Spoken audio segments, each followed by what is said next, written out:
The revolution about to be televised. You picked the right time, but the wrong guy. No, no, no, no, no!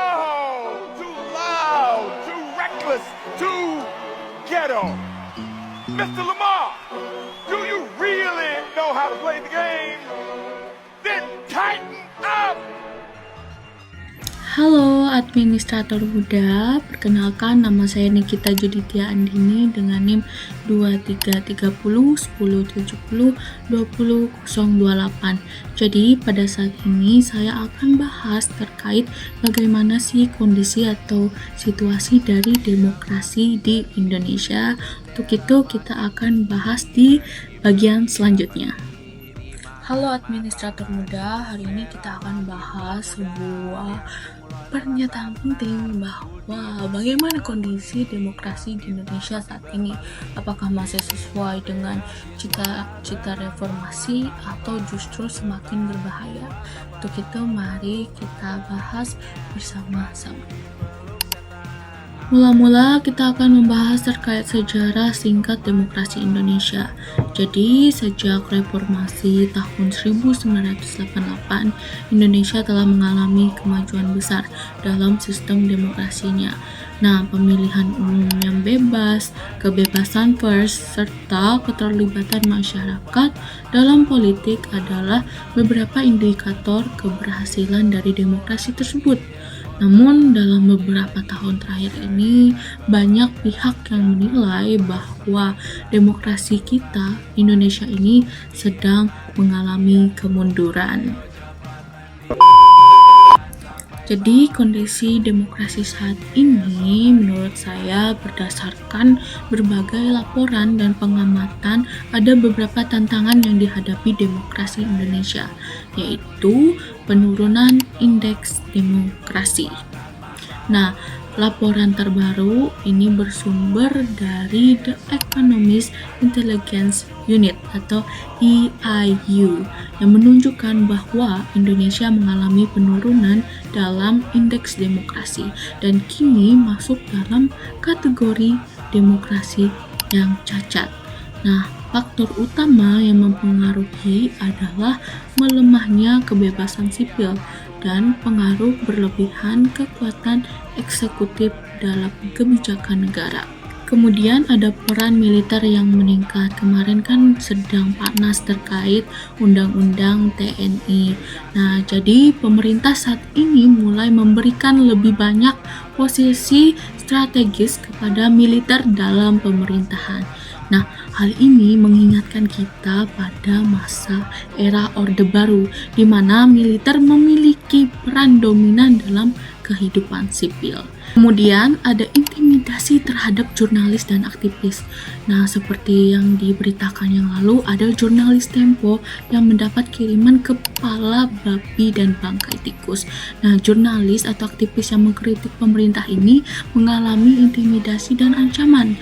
Kebebasan pers yang seharusnya menjadi pilar demokrasi mulai terancam. Kenapa sih sebenarnya ada kepala babi dan tikus yang ditujukan buat teman-teman di kantor Tempo? Siapa sih dalang dari aksi ini? Dan dalam skala yang lebih besar, apakah ini adalah ancaman bagi semua pers di Indonesia? Lantas harus bagaimana pemerintah kita menanggapi semua ini? Penasaran? Nonton sampai habis. Kita coba telusuri bersama. Saya mau bicara tentang babi dan tikus, sebuah serangan atas pers dan media di tanah air.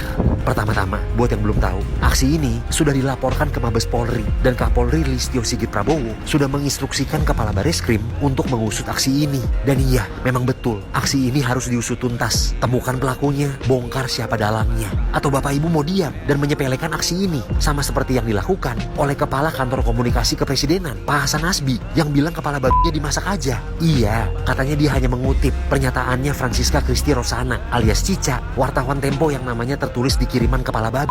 Tapi apakah seorang kepala kantor komunikasi kepresidenan gak punya pernyataan yang lebih berpihak sama kebebasan pers di negara ini? Justru sekarang dengan pernyataan Pak Hasan, terus amit-amit kalau polisi tidak tegas menindak, semua ini bakal ngasih rasa percaya diri buat si pelaku. Di pikiran dia bebas melakukan aksi ini karena nyatanya pihak berwenang kesannya menyepelekan. Sekarang gini deh, apa yang menghalangi pelaku dan orang-orang setipe untuk melakukan hal serupa ke media lain? Pada akhirnya, semua media dan pers jadi terancam. Sekali lagi, pemerintah harus ambil sikap. Gak usah dulu deh keluarin statement macem. Selama 100 hari pertama pemerintahan baru ini, gak ada rakyat yang dipenjara akibat UU ITE atau menghina pejabat negara. Iya, gak dipenjara, tapi ada yang entah siapa orangnya dengan kepala babi dan bang. Apakah ini gambaran demokrasi kita di masa depan? Selanjutnya ada polarisasi politik dan manipulasi media.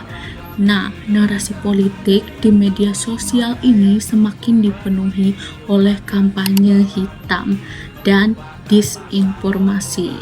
Jadi, polarisasi yang tinggi ini berpotensi merusak persatuan bangsa.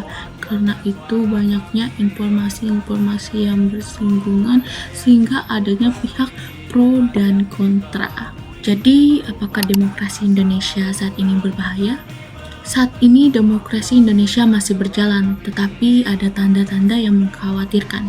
Jika tren kemunduran ini terus berlanjut, bukan tidak mungkin kita akan kembali ke sistem yang lebih otoriter. Hal ini tentu bertentangan dengan cita-cita reformasi yang menginginkan demokrasi yang sehat, transparan, dan berpihak pada masyarakat. Lalu, apa yang bisa kita lakukan?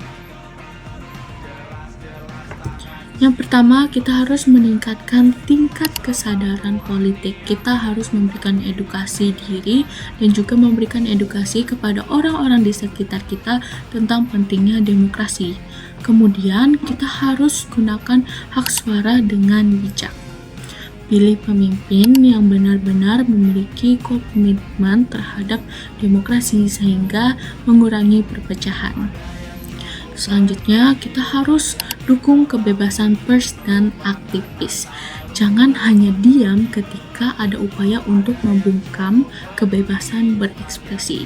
Selanjutnya yaitu yang paling penting, kita juga harus bisa mengkritisi kebijakan pemerintah.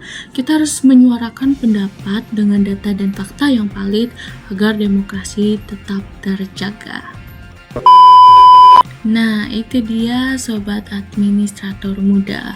Nah, masa depan demokrasi Indonesia itu ada di tangan kita, terutama para Gen Z. Jadi, jangan sampai kita kehilangan hak-hak yang telah diperjuangkan dengan susah payah di era reformasi. Kita harus tetap kritis, tetap aktif, dan jangan takut bersuara. Salam demokrasi. Ada tembok yang dengan lalu kuat, rapatkan barisan petir di kepala.